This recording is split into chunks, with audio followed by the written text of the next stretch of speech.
Hello, my name is Susan Davis, and I'm the immediate past president of the International Menopause Society.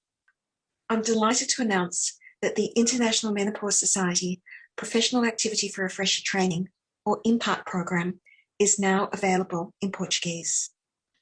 This unique program is the first educational initiative pertaining to the menopause that is internationally applicable to healthcare professionals working in the field of menopause or interested in the field. To celebrate this launch, the IMS, in partnership with SOBRAC, will be delivering 3 IMPART Masterclass webinars in Portuguese. These masterclasses will include clinical case discussions and Q&A sessions. Boa noite a todos. Eu sou Rogério Bonassi Machado, atual presidente da Sociedade Brasileira de Climatério, SOBRAC, e tenho a satisfação de dar as boas-vindas a todos para este primeiro webinar da International Menopause Society sobre bases e diretrizes da terapia hormonal no climatério, que é um evento de lançamento aqui no Brasil do projeto IMPART, que é um programa da IMS. Nós temos o apoio irrestrito do laboratório Abbott, que que patrocinou essa tradução, que é a versão em português do IMPART, através de uma bolsa irrestrita, ou seja, não teve nenhuma influência na escolha dos temas, ou mesmo dos palestrantes, nem do conteúdo das apresentações. Então, nós agradecemos ao laboratório Abbott também, e vamos, então, dar início a esse webinar. Antes, eu gostaria de somente mostrar o que seria o IMPART aqui no Brasil. Então, vou mostrar rapidamente para vocês o que é esse projeto. Então, já compartilhando aqui esta apresentação, muito rápida. O IMPART é um programa de educação continuada da IMS. Nós agora temos a possibilidade de vê-la em português. Então, é um curso sobre menopausa e terapia hormonal. Para quem quer se inscrever, isso é gratuito, então é só entrar aqui no site da IMS, como vocês estão vendo, imsociety.org, e vai nessa página daqui de Education and Research, onde tem aqui o registro para o IMPART. Então, quando você fizer esse registro do IMPART, vai aparecer já uma página para que se faça esse registro. Rolando para baixo nessa página, nós teríamos já o clique em português para se registrar, e rapidamente você vai se registrar e ter acesso, então, ao conteúdo deste primeiro nível do IMPART. Então, aqui esse é o primeiro nível, então vocês estão vendo 8 aulas que serão, então, ministradas agora com a versão em português. Então, tem uma narração em português e depois existem perguntas, vocês vão fazendo a escolha, e no final do segundo módulo, o segundo módulo ainda vai ser lançado, inclusive no Dia Mundial da Menopausa, que vai ser agora dia 18 de outubro, finalizando, receberão certificados e, mais do que isso, 1 ano de adesão de associado como cortesia da International Menopause Society. Então, esse é o primeiro evento que nós vamos fazer para concretizar essa parceria aqui que nós fizemos com a IMS para o associado brasileiro da SOBRAC, ou para qualquer médico que goste do assunto.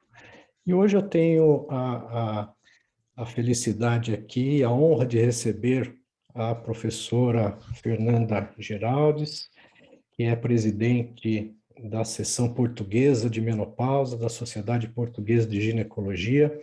Seja muito bem-vinda, doutora Fernanda, que participou também ativamente da versão em português do IMPART. E hoje nós vamos, nesse webinar, discutir casos clínicos que a doutora Fernanda preparou e que podemos também ter alguma interatividade. Durante o evento, as dúvidas, vocês podem enviar aqui pelo perguntas e respostas, pelo chat que existe, que está colocado para vocês aqui como o Q&A, né? E com isso nós podemos, no final, ter uma discussão também de tópicos que, porventura, gerem dúvidas nesses dois casos. Eu vou já compartilhar a tela aqui da doutora Fernanda, então agradecendo já a sua participação, é um prazer tê-la aqui conosco, doutora Fernanda, que gentilmente está lá em Portugal, um horário que não é bom, né? O horário dela é um horário bem difícil aqui para que a gente faça isso, mas ela foi muito bem e acabou, então, gentilmente podendo nos agraciar com essa aula. Eu já vou começar aqui Por favor, doutora Fernanda, fique à vontade. Muito obrigada, Dr. Rogério Bonassi Machado. Bem-vindos ao Masterclass sobre as bases e orientações da terapêutica hormonal da menopausa, inserido no projeto IMPART. Em primeiro lugar, gostaria de agradecer à IMS, à Sociedade Internacional de Menopausa, por me ter convidado para fazer parte deste projeto. É para mim uma grande honra. Em segundo lugar, gostaria de expressar a minha satisfação em compartilhar este Masterclass com o professor Rogério Bonassi, presidente da Sociedade Brasileira do Climatério, e por último, e não menos importante, agradecer a vossa presença ao fim de um dia de trabalho, e tudo farei para cativar o vosso interesse e atenção sobre esta questão. Claro que uma palavra de apreço ainda pela relação que Portugal e Brasil têm sempre, países que caminharam juntos e que têm respeito e carinho e amizade e colaboração sempre presentes. Passava ao primeiro slide, por favor. Este Masterclass é a vertente prática do programa IMPART e consta da apresentação de casos clínicos, estes reais e que fazem parte do nosso dia-a-dia clínico. Passo o próximo slide, por favor, e que vou passar a apresentar de seguida. Portanto, o primeiro caso trata de uma senhora de 52 anos, advogada, divorciada, com um novo relacionamento há 2 anos, teve um filho, uma gravidez, um filho, após técnicas de procriação medicamente assistida, e o motivo que a trouxe à consulta foi a presença de sintomas vasomotores incapacitantes, perturbação do sono, dores nas relações e diminuição do desejo sexual, que para ela é muito complicado de gerir. Próximo slide, por favor. Quanto à anamnese, a história ginecológica, de realçar apenas que teve sempre uma dismenorreia intensa, a patologia é associada a uma hipertensão e uma ansiedade medicadas de acordo, ou seja, com um hipotensor e com ansiolítico. Relativamente aos hábitos, não tinha hábitos tabágicos nem alcoólicos, era uma senhora que faz ginásio uma vez por semana e caminhada 30 minutos, 1 a 2 vezes por semana. Foi submetida há 2 meses esterectomia total e anexectomia bilateral por mioma uterino e hemorragias uterinas anormais, e a verdade é que o estudo histológico revelou leiomiomas uterinos e antecedentes de endometriose. Em relação aos antecedentes familiares, tem uma tia materna com cancro da mama. Próximo slide, por favor. Relativamente ao exame objetivo, é uma senhora que tem um índice de massa corporal no limite superior, é normotensa. Relativamente ao exame ginecológico, apenas a referir uma vulva e uma vagina com atrofia, restante exame ginecológico de acordo com o seu status de pós-esterectomia. Os exames complementares diagnósticos efetuados, realçar apenas que tem uma mamografia, uma ecografia mamária normal, Ambirrados 2, e das análises efetuadas só referir que tem um colesterol total de 225, ligeiramente elevado, mas a verdade é que tem uma boa HDL de 90. Próximo slide, por favor. Então, sendo assim, nós temos aqui neste caso o quê? Uma menopausa cirúrgica, não é? Que fez esterectomia, anexectomia bilateral, mas cujo estudo histológico deu uma endometriose. Tem sintomas vasomotores incapacitantes, tem os sintomas característicos da síndrome genitorinária da menopausa, portanto tem tem secura vaginal, tem dispareunia e tem diminuição da libido, do desejo sexual, e tem uma hipertensão controlada. Próximo slide, por favor. Portanto, o que é que nós podemos oferecer a esta senhora? Próximo slide. Pomos a questão, terapêutica hormonal, tem indicação, tem contraindicação? Vamos ver primeiras indicações. As indicações da terapêutica hormonal, segundo a evidência científica mais recente, tem indicação no tratamento dos sintomas vasomotores. Esta senhora tem sintomas vasomotores incapacitantes. A síndrome geniturinária da menopausa, esta senhora tem dispareunia, tem diminuição do desejo sexual e, portanto, prevenção da osteoporose também encaixa perfeitamente, porque é uma senhora que tem 52 anos e que entrou numa menopausa cirúrgica. Próximo slide, por favor.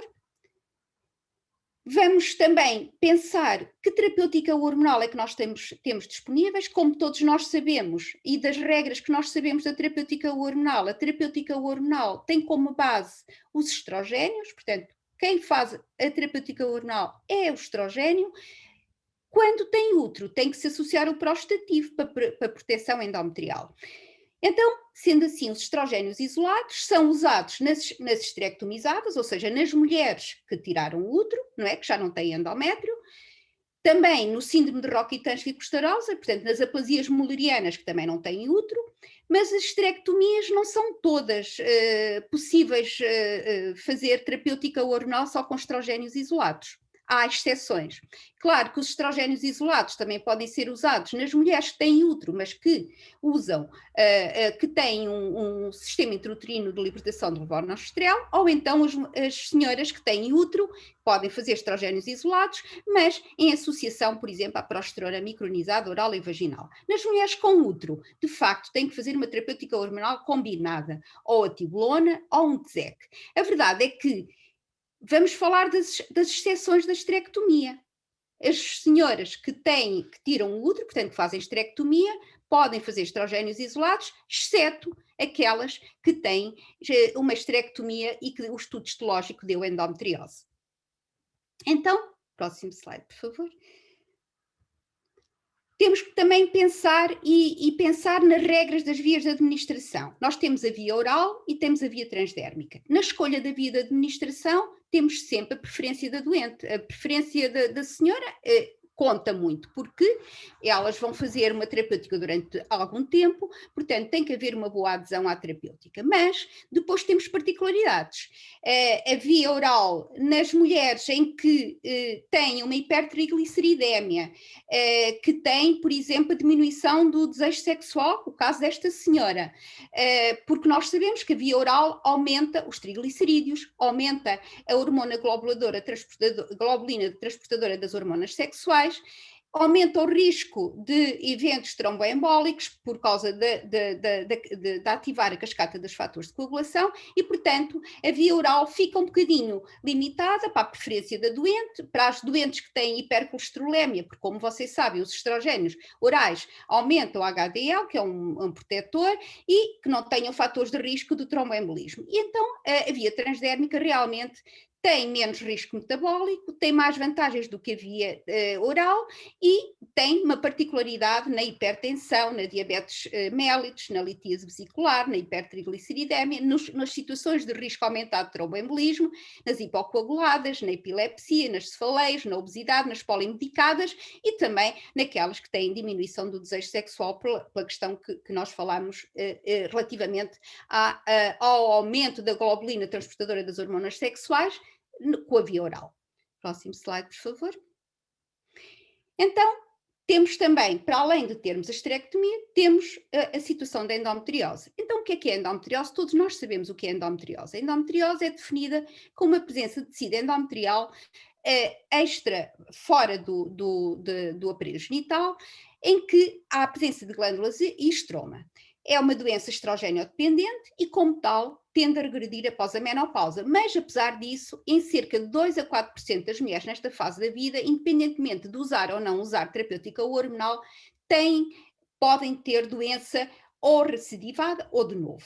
Próximo slide, por favor. Então, é uma contraindicação a endometriose para a terapêutica hormonal? Não. Segundo as evidências científicas atuais, o que nós sabemos é que a terapêutica hormonal pode ser recomendada às mulheres com antecedentes de endometriose para o tratamento da sintomatologia vasomotora. Tem que ser uma terapêutica hormonal combinada contínua, ou a tibolona ou o TZEC, constituem as opções mais seguras. Portanto, estrogênio isolado, a terapêutica hormonal, especialmente com estrogénios isolados, pode causar recorrência dos sintomas e risco de malignização das lesões de endometriose.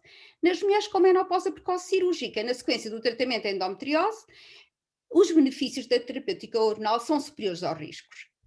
Pondo estes pressupostos todos, próximo slide, por favor, vamos ver que terapêutica hormonal é que nós escolhemos para esta senhora. Portanto, senhora menopausa cirúrgica, endometriose, dispareunia, ou seja, dores nas relações, diminuição do desejo sexual, uma hipertensão, embora controlada. Então, que terapêutica hormonal?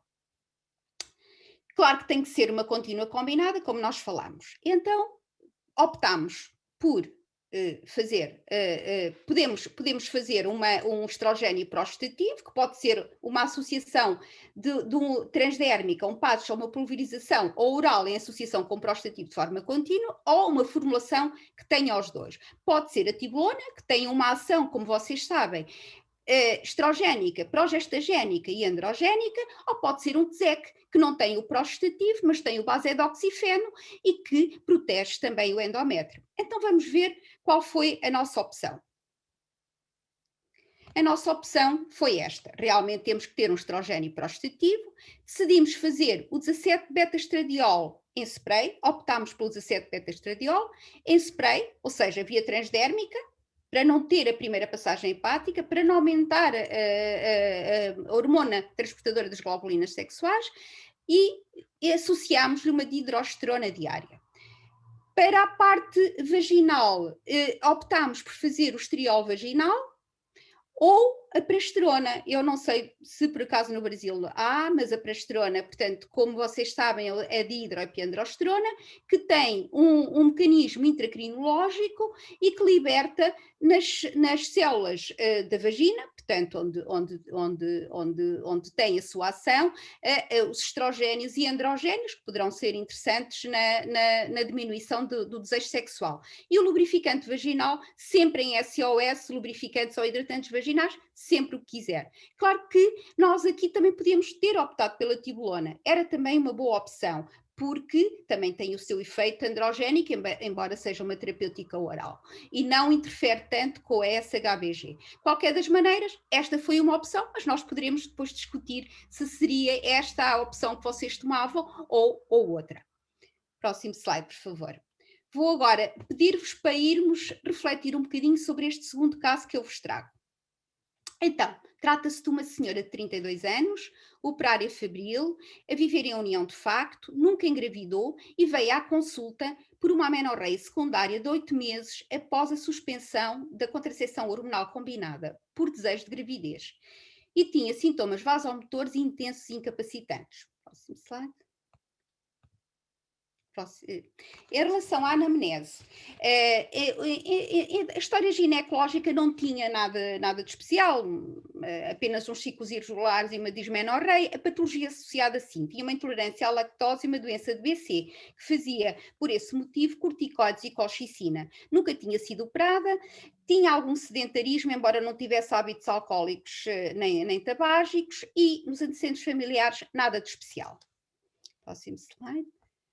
Ao exame objetivo, também nada de especial, um índice de massa corporal adequado, uma tensão perfeitamente normal, o exame ginecológico praticamente normal, a não ser uma ligeira atrofia na vulva e na vagina. Próximo slide.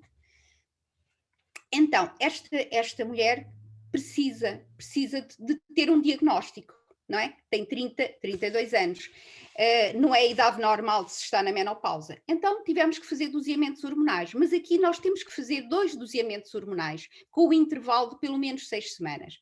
E de facto encontramos um hipogonadismo hipergonadotrófico. Ou seja, fizemos o diagnóstico de insuficiência ovárica primária. Mas então tentámos perceber o que é que havia por trás desta insuficiência ovárica primária. E fizemos a determinação do cariótipo e deu, de facto, um mosaicismo 46XX, 45X. Fizemos também pesquisa da pré-mutação do gene da FMR1 e que foi negativo. Próximo slide. Então, fizemos o diagnóstico de insuficiência ovárica primária e etiologia provável genética ou autoimune. Próximo slide. Vamos então ver o que é que a literatura nos diz sobre a insuficiência ovárica primária. A insuficiência ovárica primária é um quadro de hipogonadismo hipergonadotrófico antes dos 40 anos. Isto é a definição da insuficiência ovárica primária. Tem uma incidência aos 35 anos de 1 para 250 e aos 40 para 1 por 100. A clínica é esta, semelhante à que trouxe esta doente, é uma oligomenorreia associada a sintomas vasomotores, e a etiologia tem as causas genéticas, tem as iatrogénicas, tem a patologia endócrina e autoimune, e num grande número de casos nós conseguimos chegar ao diagnóstico e, portanto, entraremos na etiologia idiopática. Próximo slide. Como se depreende, tem um elevado impacto psicológico e emocional, aumenta de sobremaneira o risco cardiovascular e de osteoporose. Esta mulher tem um impacto terrível na fertilidade e na sexualidade. Próximo slide. Então, e o que é que nos diz também a literatura, o que é que fala sobre a necessidade ou não de tratamento de insuficiência ovárica primária? Enquanto que a menopausa espontânea, natural, poderemos não tratar, só tratamos se tiver sintomas. Na insuficiência ovárica primária é recomendado o tratamento hormonal, a não ser que haja uma contraindicação, claro, até pelo menos à idade média da menopausa natural. O tratamento hormonal segue os mesmos princípios de todas as outras, portanto, estrogénios isolados para as mulheres sem útero, estrogénios e prostativo quando o útero presente, a dose deve ser sempre superior. A escolha deve ser individualizada, como em toda a outra terapêutica, mas nesta, muitas vezes, o regime sequencial pode ser uma opção quando se tem vontade de manter uma hemorragia de privação regular. Claro que aqui temos duas dualidades. Ou é uma mulher que nunca teve filhos e que agora quer, e, portanto, temos que orientar para um centro de fertilidade se desejado, ou se não pretender uma gravidez, ponderar a introdução de um sistema intrauterino com levonorgestrel e fazer terapêutica com estrogénios isolados, ou então fazer uma contracepção hormonal combinada, de preferência com estradiol. Próximo slide, por favor. Então, aqui nós fizemos que opção? Claro que o tratamento sistémico com estrogênio prostativo tem que ser adaptado ao perfil individual, e esta mulher é uma mulher especial, portanto tem insuficiência ovárica primária. Neste caso, a opção foi de 2 mg de 7-beta-estradiol associado a 1 mg de acetato de noretistrona de forma sequencial, a dar-lhe uma hemorragia de privação, e a via de administração foi oral. Fizemos também uma aplicação do tratamento local vaginal com estriol. Claro que pode não ser a longo prazo, ela não tinha uma vulva e uma vagina com grande atrofia, mas pelo menos inicialmente poderíamos fazer. Temos que ter atenção a isto. Temos que recomendar o aumento de ingestão de cálcio na dieta e a prática de exercício físico ao ar livre, por causa da vitamina D, e se não houver se houver uma má ingestão de cálcio na dieta, fazer a suplementação de cálcio e vitamina D. Foi enviada para um centro de procriação medicamente assistida porque ela queria engravidar. Esta foi a nossa opção, mas podemos depois discutir, há outras alternativas também. Próximo slide, por favor. E quero convidar-vos então a verem comigo o caso clínico número 3. O caso clínico número 3 é uma senhora com 49 anos, professora, casada, com 2 partos eutóxicos e que vem à consulta por sintomas vasomotores incapacitantes. Tinha perturbação do sono, tinha secura vaginal, dispareunia e infecções urinárias recorrentes. Da anamnese, história ginecológica. Tinha uns ciclos regulares, ela estava a fazer contracepção com o sistema intrauterino, era o segundo que tinha, o último aplicado aos 48 anos. A contracepção anterior tinha sido com contracepção hormonal com prostativo isolado, tinha uma artrite reumatoide e tinha obesidade, fazia da medicação habitual, fazia corticoides de forma intermitente, ou seja, quando tinha as crises. Costumava beber um copo de vinho à refeição, portanto tinha os hábitos alcoólicos, digamos, ligeiros a moderados, e tinha na sua história uns hábitos tabágicos desde os 20 anos e que tinha suspendido o tabaco há 2 anos. A cirurgia, pronto, não tem assim grande relevância, e dos antecedentes familiares tinha uma mãe com uma fratura da anca aos 65 anos. Próximo slide, por favor. Ao exame objetivo, era uma senhora gordinha, tinha um IMC de 32, tinha uma tensão arterial no limite. E ao exame ginecológico, nada assim a realçar, a não ser que tinha uma ligeira atrofia da vulva e da vagina. Pode ser. Próximo slide, por favor. Nesta senhora, contrariamente à anterior, não é necessária a realização de doseamentos hormonais. Porquê? Porque a senhora tem mais de 45 anos, tem sintomatologia vasomotora, é evidente que não menstrua porque tem o seu sistema intrauterino, mas não é necessário a realização de doseamentos hormonais, porque nas mulheres com mais de 45 anos, em que haja a presença de sintomas vasomotores, com certeza que, não havendo outras causas, será menopausa. Esta senhora tinha um risco elevado de osteoporose, tinha os fatores de risco, que era a artrite reumatoide, o uso de corticoides, e era uma história familiar da mãe com fratura da anca. Decidimos fazer este cálculo do FRAX, que é uma ferramenta de cálculo, em que nós vamos calcular de uma maneira muito simples, vamos buscar esta ferramenta online, vamos à internet buscar. Este é já um FRAX-Sport, portanto, com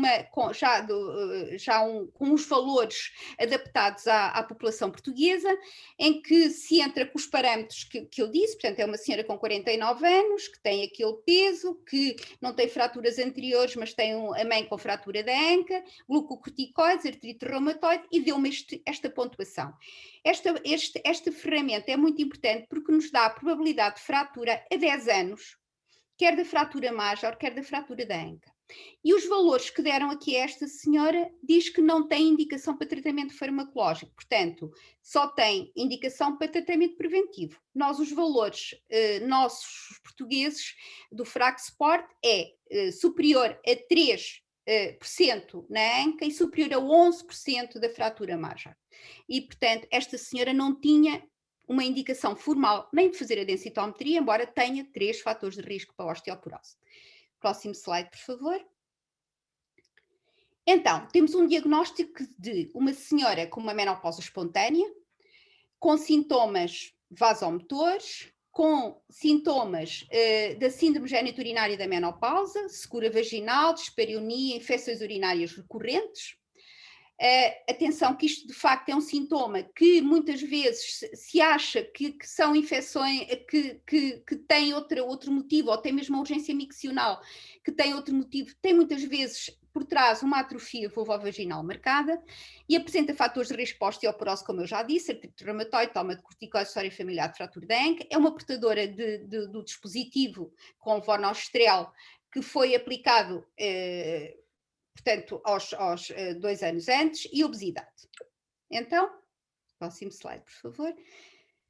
O que vamos fazer a esta senhora?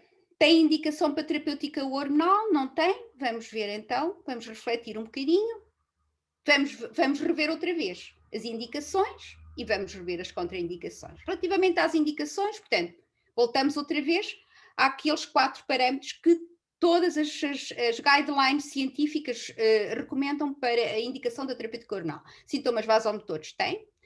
Síndrome geniturinário da menopausa, tem. Prevenção da osteoporose pós-menopausa. Nesta senhora faz todo o sentido. Próximo slide, por favor. Relativamente às vias de administração, vamos fazer o mesmo raciocínio, não vou entrar aqui em detalhes que já falámos antes, mas esta senhora enquadra-se aqui na via transdérmica. Tem obesidade, tem aumento de risco tromboembólico, foi fumadora durante 20 anos, e, portanto, tem uma coisa muito importante, que tem um CIO ainda ativo. Próximo slide, por favor. E então, voltamos outra vez aqui à mesma questão. Temos uma senhora que tem útero e que tem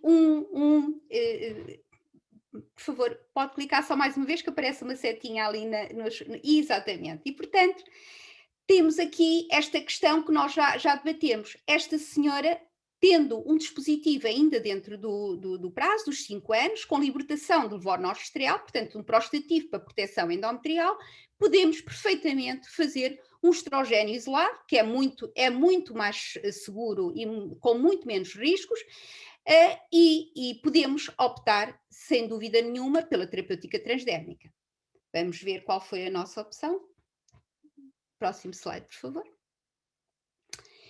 Neste caso, a opção foi de estrogênio isolado, já que ela tinha realmente uma proteção endometrial com o sistema intrauterino, de preferência por via transdérmica, ou um patch ou uma pulverização, enquanto tiver a ação aqui há uma questão interessante, é que só podemos usar o estrogênio isolado enquanto tivermos a ação do SIL, do sistema intrauterino.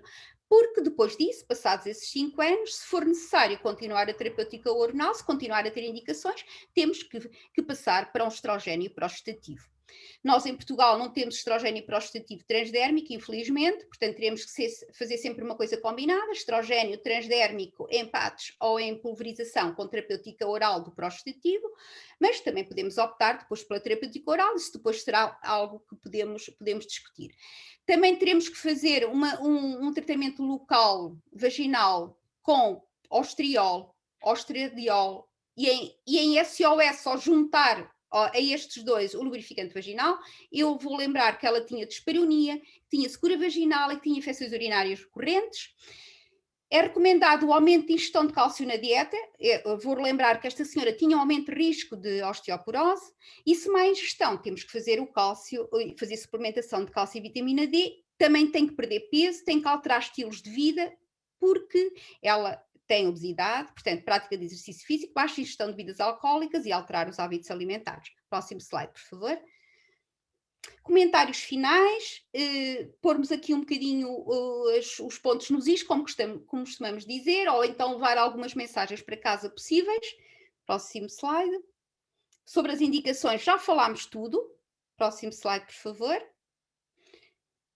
As contraindicações têm que estar sempre presentes, são sempre estas: hemorragia genital não esclarecida, suspeita de gravidez, tumores hormonodependentes, cancro da mama, do endométrio, outra neoplasia hormonodependente, os antecedentes de história atual de tromboembolismo venoso ou tromboembolia arterial, uma doença hepática aguda ou alterações da função hepática, uma trombofilia conhecida, hipertensão arterial, mas não controlada. Hipertensão arterial não é uma contraindicação formal para a terapêutica hormonal, uma doença neurooftalmológica vascular. Próximo slide, por favor.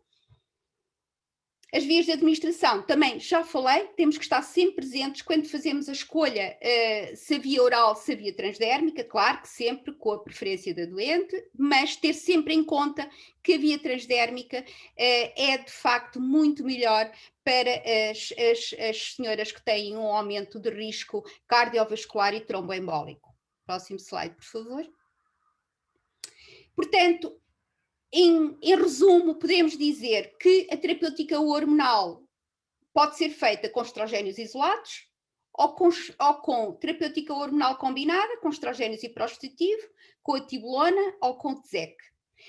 Os estrogénios isolados combinados, como nós dissemos, se tiver um CIO, se puder fazer a aplicação vaginal ou a toma oral da progesterona micronizada, a via de administração sempre a ter em conta, a dose de estrogénio também, o tipo de prostativo adaptado a cada mulher, se é uma mulher que tem acne ou que tem perda de cabelo, podemos optar por fazer um dianogeste, por exemplo, depende um bocadinho da mulher. O regime terapêutico que a mulher gosta, há senhoras que gostam de menstruar até ao fim e, portanto, poderemos manter um regime sequencial. Há aquelas senhoras que não querem perder sangue, então aí temos a opção da terapêutica combinada e, claro, sempre adaptado ao perfil de risco de cada mulher. Próximo slide, por favor. Trouxe só este slide que sai um bocadinho fora do âmbito, que aqui era só sobre as normas e as bases da aplicação da terapêutica hormonal, mas não posso deixar de falar disto, porque há uma certa hormonofobia, ou seja, um medo das hormonas, mas esta publicação da Sociedade de Endocrinologia, numa perspectiva visual, divide aqui este slide em duas partes. Do lado direito temos os benefícios, e temos os benefícios quer do estrogênio isolado, quer do estrogênio prostativo. Vocês vejam que os benefícios são muito superiores a algum risco que está determinado aqui do lado esquerdo. Portanto, se a gente vir os benefícios, são muito superiores aos riscos. E, portanto, não vamos ter medo de fazer terapêutica hormonal às doentes que precisam. E as doentes que precisam são aquelas que têm sintomas e que interferem na sua vida. Próximo slide, por favor. E como comentário final, diria que a terapêutica hormonal não deve ser recomendada sem uma indicação clara. Portanto, mostrei o slide das indicações várias vezes. Iniciar a terapêutica hormonal da menopausa é uma decisão individual, mas com o objetivo de melhorar a qualidade de vida e a saúde na sua globalidade. Deve ser feita uma avaliação individual dos fatores de risco, tais como a idade, o tempo que decorreu desde a menopausa. Claro que nos primeiros 10 anos após a menopausa é que é a altura certa de fazermos terapêutica hormonal. O risco de tromboembolismo venoso também deve ser determinado, de AVC, de doença cardíaca isquémica e de cancro da mama, e a opção pela terapêutica hormonal para o alívio dos sintomas ou para a prevenção da osteoporose deve fazer parte de uma estratégia global de tratamento, onde deve ser sempre incluída as recomendações sobre as alterações do estilo de vida. Isto não pode ser esquecido. O tabaco, o álcool, a prática do exercício físico é fundamental para uma globalidade na atuação a nível das mulheres nesta faixa etária. Próximo slide. Quero agradecer a toda a vossa atenção e, próximo slide, por favor. E quero convidar-vos a virem a Lisboa para o 18º Congresso Mundial de Menopausa, que vai ser em outubro de 2022. Muito obrigada.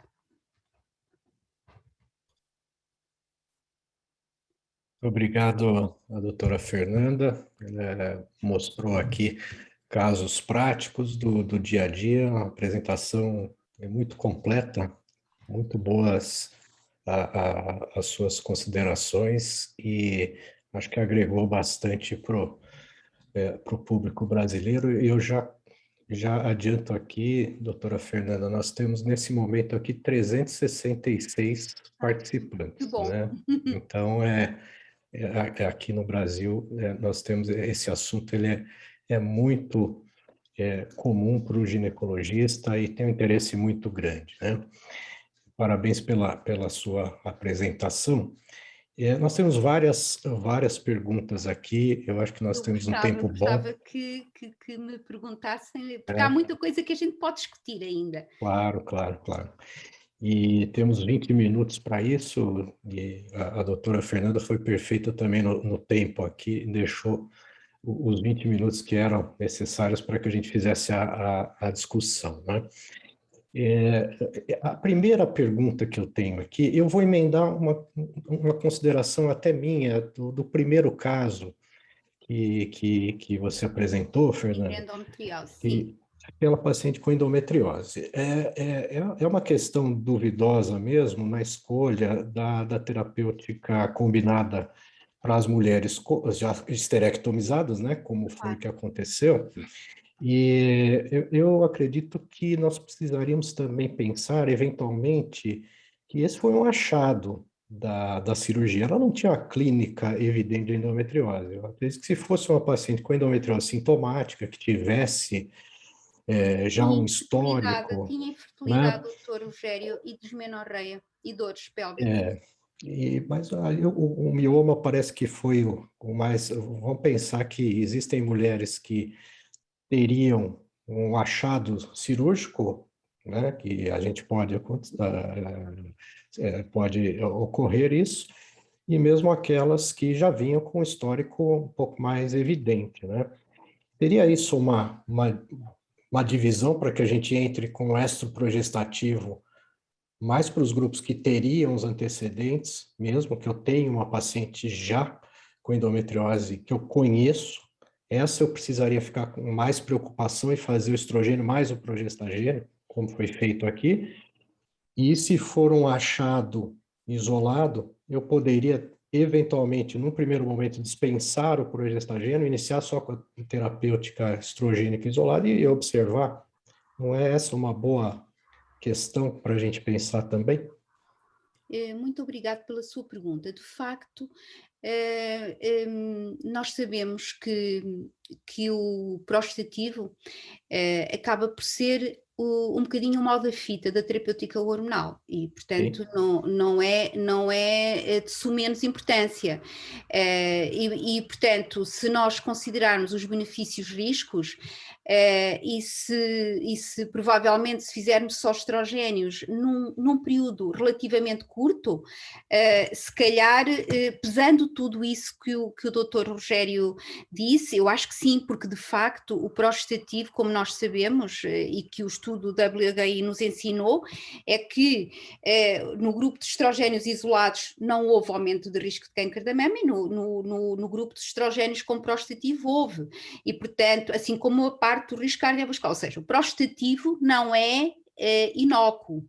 Portanto, agora, a verdade é que nós temos sempre algum receio que quando temos uma anatomia patológica de endometriose, claro que depois aí nós poderemos entrar em conceitos que estadio era de endometriose, se podemos ou não, se ficaram ou não focos visíveis na cirurgia, mas habitualmente não ficam, não é? Porque senão teríamos feito a reseção ou teríamos fulgurado. Agora, a nossa preocupação é se essa senhora vem a ter uma recorrência e está a fazer estrogénios isolados e tem um diagnóstico histológico de endometriose e, portanto, à luz da evidência científica, temos aqui algum conflito com a nossa prática clínica. Verdade. E pronto, e não sei como é no Brasil, mas em Portugal isto se calhar era capaz de dar um parecer aqui com um advogado, se houvesse aqui alguma recorrência de uma endometriose ou dos focos de endometriose a fazer estrogénios isolados, eu não sei se nós ficaríamos muito bem na fotografia com o advogado, porque era capaz de não. Pronto, isto é para dizer que realmente as recomendações das guidelines, mesmo agora na NICE de 2020, recomendam a terapêutica combinada. Agora, claro que depois teremos que pesar os prós e os contras, se houver algum grande outros riscos que possam, nomeadamente cardiovascular ou tromboembólicos, isso aí depois poderemos pensar. Agora, a verdade é que as guidelines recomendam a terapêutica combinada. Exato. Não, é só para a gente refletir mesmo sobre essas condições que são muito comuns. Eu trouxe um bocadinho para nós pensar. Claro, é bom, eu gostei. E penso que até a tibolona seria uma boa opção aqui nesta doente. Aliás, eu optei por aquela questão, mas a tibolona seria uma boa opção. Eu também concordo. Porque tem o seu efeito estrogénico, progestagénico, androgénico. Esta senhora tinha uma diminuição do desejo sexual e que para ela era muito complicado. Ela tinha iniciado uma relação há relativamente pouco tempo e, portanto, ela não queria de forma nenhuma ter esse sintoma. E pronto, foi um bocadinho... a tibolona também ficava aqui muito bem. Não, e a pergunta que eu vou emendar aqui é da Beatriz Altoff, e ela pergunta exatamente isso, né? Será que a reposição de testosterona, no caso 1, poderia melhorar também? Como é que vocês têm feito testosterona aí em Portugal? Olha, nós não usamos muita testosterona, porque não temos uma formulação adaptada à doente, à mulher. Temos a testosterona para o homem e é muito difícil fazer o doseamento e o controle da testosterona nesta situação. Aqui nesta situação eu acho que a tibolona seria importante e também a prasterona que eu propus. A prasterona é de hidroepiandrosterona, eu não sei se vocês têm. Não, nós não temos prasterona aqui no Brasil e nem o TSEC, né, que é outra opção que foi colocada aqui também. Não tem o TSEC? Não tem. Ele chegou a vir para o Brasil, mas teve aprovação, inclusive, mas a empresa que eu trouxe não quis mais colocá-lo aqui para outras questões, né? Então, mas infelizmente nós não temos o TSEC aqui, que era uma ótima opção também, claro. A prasterona também é uma opção interessante. Há muitos estudos, nomeadamente nos Estados Unidos, Sim. eles estão a fazer vários estudos e tive inclusivamente, nós tivemos uma reunião em junho aqui em Portugal, em que convidámos a professora Glória, que está a fazer um trabalho com a prasterona, com a dihidroepiandrosterona, e veio trazer-nos os estudos preliminares, por exemplo, até do uso da prasterona nas mulheres com cancro da mama. Ela está a fazer esse estudo.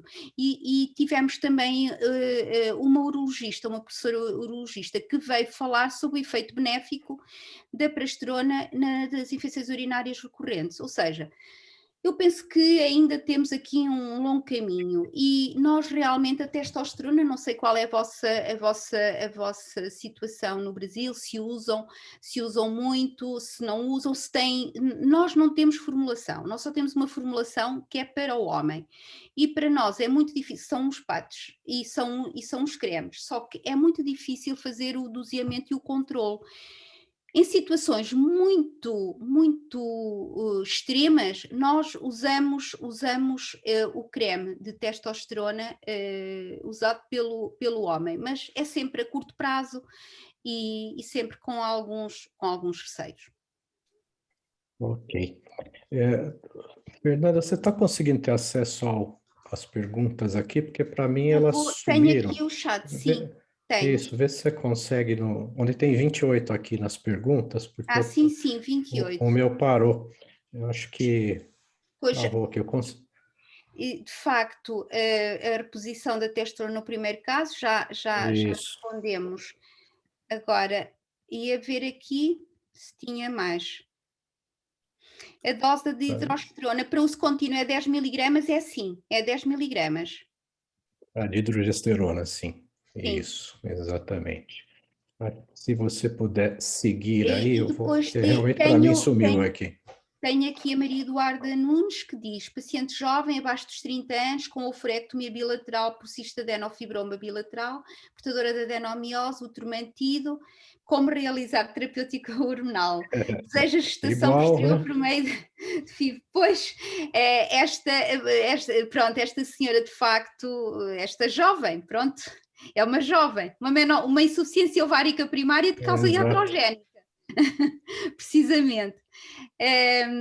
Nós também temos de causa iatrogénica. Claro que aqui temos que realizar mesmo terapêutica hormonal, a não ser que haja uma contraindicação formal. E aqui podemos fazer uma sequencial ou uma contínua, sempre com a dose de 2 mg de 17 beta-estradiol, não podemos usar baixas dosagens. E depois orientar para técnicas, que vai ser sempre com ovócitos de dor, não é? Portanto, tem que ser sempre com ovócitos da dor, mas sim, faz todo o sentido em fazer a terapêutica hormonal, a não ser que haja uma contraindicação daquelas absolutas. Claro. Eu vou aqui. Eu continuo sem acesso aqui, para mim travou aqui. Eu vou então aqui deslizando. E então diz aqui a nossa colega Elizabeth Murta, apesar de não ser indicado na portadora de endometriose o esquema transdérmico isolado, penso que em muitos casos estas pacientes não voltarão a ficar sintomáticas só com estrogênio. Por hoje já falámos um bocadinho sobre isto.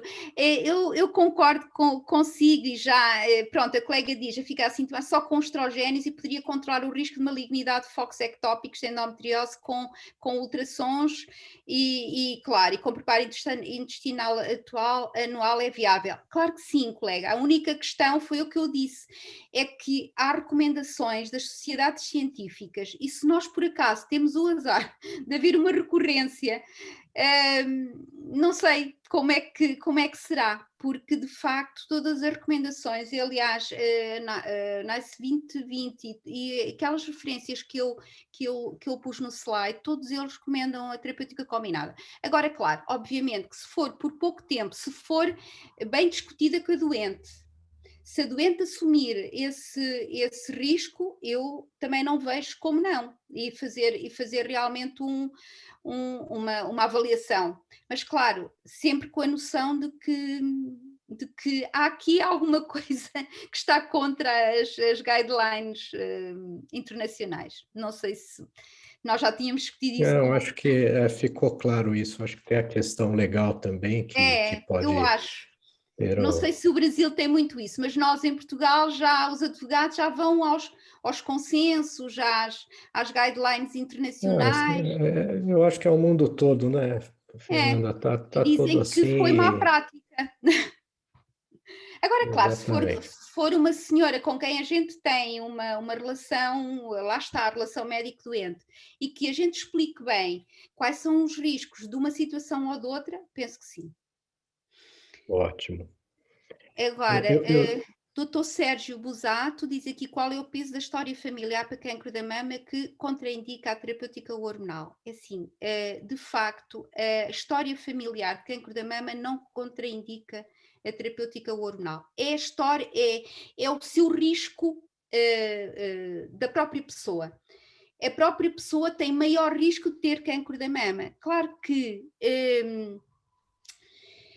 uma mulher que tenha a mãe e que tenha a avó, portanto, tem indicação de fazer o diagnóstico se é portadora ou não dos BRCAs, não é? Portanto, das mutações. E nós agora estivemos a rever, porque nós fizemos agora o nosso consenso, atualizámos o nosso consenso da menopausa, e o que se diz é que não há uma contraindicação absoluta na história familiar de cancro da mama. Claro que na história pessoal é uma contraindicação absoluta, ponto. Sim. Nós não fazemos. Agora, na história familiar, conta o risco individual da mulher. Provavelmente terá que fazer uma avaliação com mamografia, ecografia, eventualmente com ressonância mamária mais adequada, mas se essa senhora tiver com muitos sintomas, se tiver outros fatores de risco para ter osteoporose, doença cardiovascular, eu penso que se tem que pesar os benefícios e riscos, mas não é uma contraindicação. Inclusivamente as portadoras de BRCAs, não é uma contraindicação absoluta. Agora, claro, a história pessoal isso não há dúvida nenhuma. Eu acho que agora dá para agrupar várias. Antes de eu ficar sem o acesso aqui às perguntas, Fernanda, eu vi que tinham várias. Não, estão ótimas, as perguntas estão ótimas. Eu vi que tinham várias sobre o uso do sistema intrauterino de levonorgestrel. Olha, uma das perguntas é esta que é muito interessante, que é da doutora Ana, que diz: boa noite, sobre o uso do SIL, do levonorgestrel, não podia ser usado por 7 anos para proteção endometrial. Muito bem, é uma pergunta excelente, e eu por acaso pus os 5 anos de propósito para nós podermos discutir isto. É verdade, sim. De facto, nós em Portugal, a maior parte das vezes usamos, claro que nós estamos a falar de SIL levonorgestrel para proteção endometrial, 52 miligramas, não é? Portanto, não podemos estar a usar, vocês também têm o Cailina, não é? O 19.5 e o Jaides. Esses não podem fazer proteção endometrial, só realmente o de 52 miligramas. E, de facto, a maioria das nossas doentes, nós fazemos 7 anos. Mas a verdade é que na bula, lá estamos outra vez um bocadinho com isto, a bula diz que tem uma indicação para 5 anos de contracepção. E, portanto, de proteção endometrial, nós assumimos que é mais ou menos a mesma coisa. Claro que a maioria das nossas doentes, e eu falo por mim, eu tenho usado o SIL com levonorgestrel por 7 anos e nunca tive nenhuma. Quando tirei e a senhora precisou de continuar a fazer terapêutica hormonal, avaliei o endométrio e ela não tinha qualquer alteração. Agora, a bula do sistema intrauterino diz que é para 5 anos. Estamos outra vez um bocadinho nesta onda. Pronto, voltamos outra vez à questão da parte da médico-legal. Mas eu acredito que sim, que seja por 7 anos.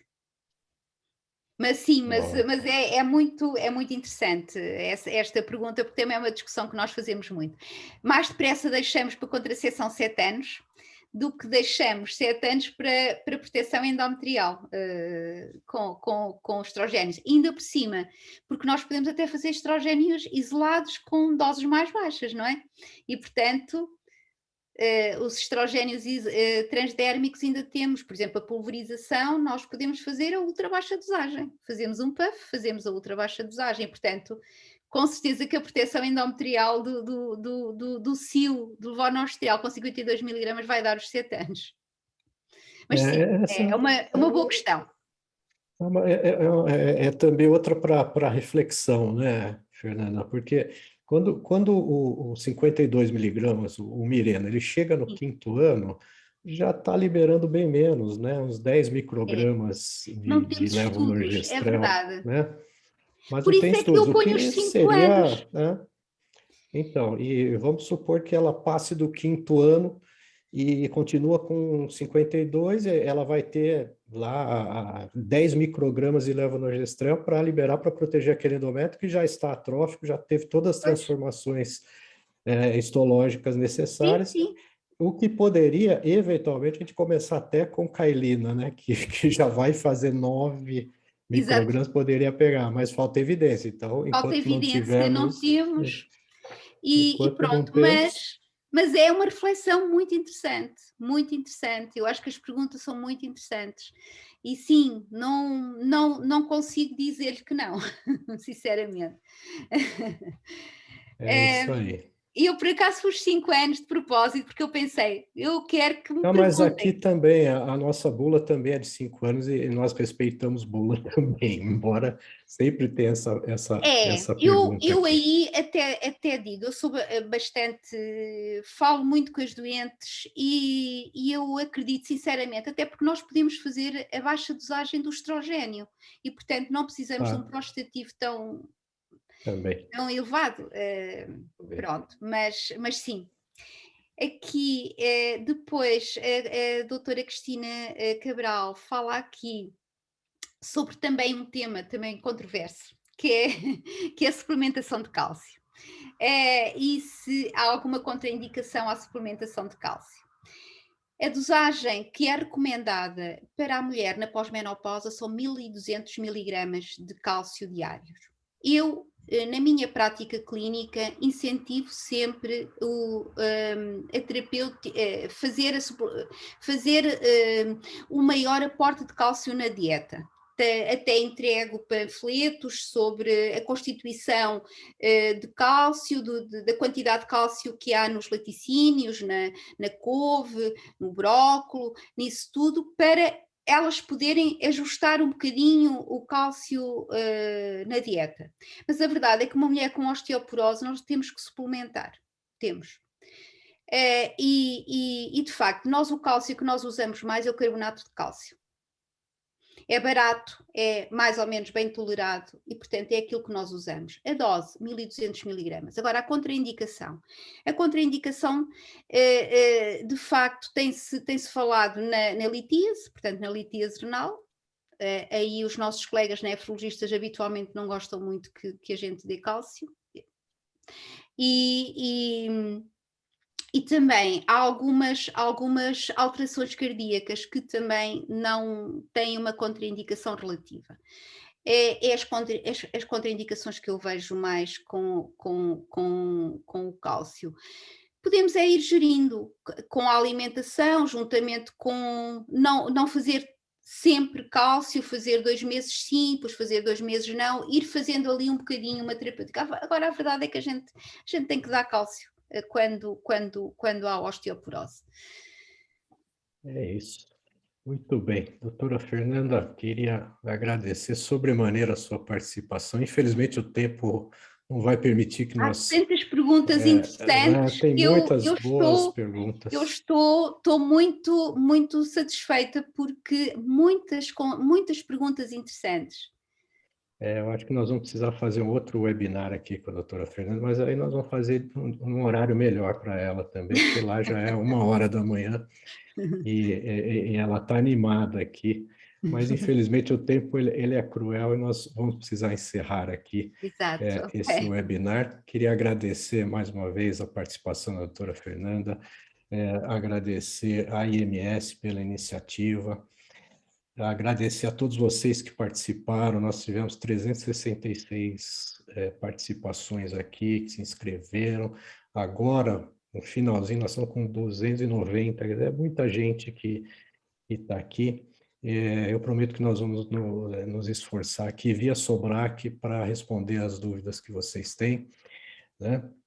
Mas, mais uma vez, agradecer e dizer que foi uma honra ter aqui vocês mais uma vez para este evento de grande importância. Aproveitar também para convidá-los mais uma vez para o Congresso Mundial de Menopausa, que esperamos nos encontrar em Lisboa o ano que vem. Está aqui, o David vai compartilhar a tela, isso, e em 2022. Até lá nós já vamos poder viajar, sim, e certamente vamos nos encontrar e discutir esses assuntos que são de grande importância para todos. Então, uma ótima noite a todos e fiquem bem e até a próxima. Tchau, tchau. Obrigado.